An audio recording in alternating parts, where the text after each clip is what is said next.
ছেলের স্কুল না থাকলে কাজগুলো বেশ ধীরে সুস্থে এবং নিজের মতো করে গুছিয়ে করতে পারি, কিন্তু ছেলের স্কুল থাকলে সকাল থেকে রাতটা আমার বেশ তাড়াহুড়ো এবং ব্যস্ততার মধ্যে কাটে।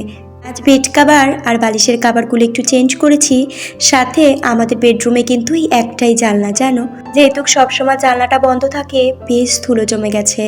আজকে ওগুলো একটু পরিষ্কার করে তারপরে ঘরের কাজটা সেরে নিয়ে কিচেনে এসে একটু চা করে চা খেয়ে নিলাম। 2-3 দিন ধরে শুধু জামা কাপড় জমিয়েছি, যেন কাচার সময় করে উঠতে পারছিলাম না। ওই ছেলেকে স্কুলে নিয়ে যাওয়ার তাড়না, সাথে বাড়ি ফিরে আনার একটা এসব করে আর হয়ে ওঠেনি।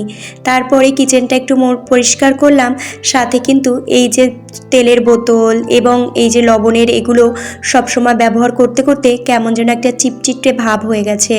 আজকে ওগুলো পুরো সার্ফ দিয়ে ভালো করে পরিষ্কার করে ধুয়ে কিছু থালা বাসন বেরিয়েছিল সেগুলো একটুখানি গুছিয়ে নিলাম। সাথে কিচেনে এই পাপোশটা থাকলেই যেন মানে কিচেনটারও নোংরা বেশি হয়, কিন্তু না পেতে রাখলেও বেশ জলা জলা ভাব হয়ে যায়, সেই তো পেতে রাখতেই হয়।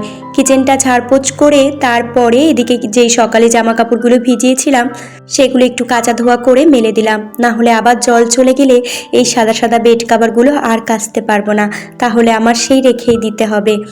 আগের দিন এই বাইরের এই বস্তাটা ধুয়ে দিয়েছিলাম, সেটা মেলে দিয়ে মানে পেতে দিয়ে স্নান করে এখন যাব ঠাকুর ঘরে পুজোটা সারতে।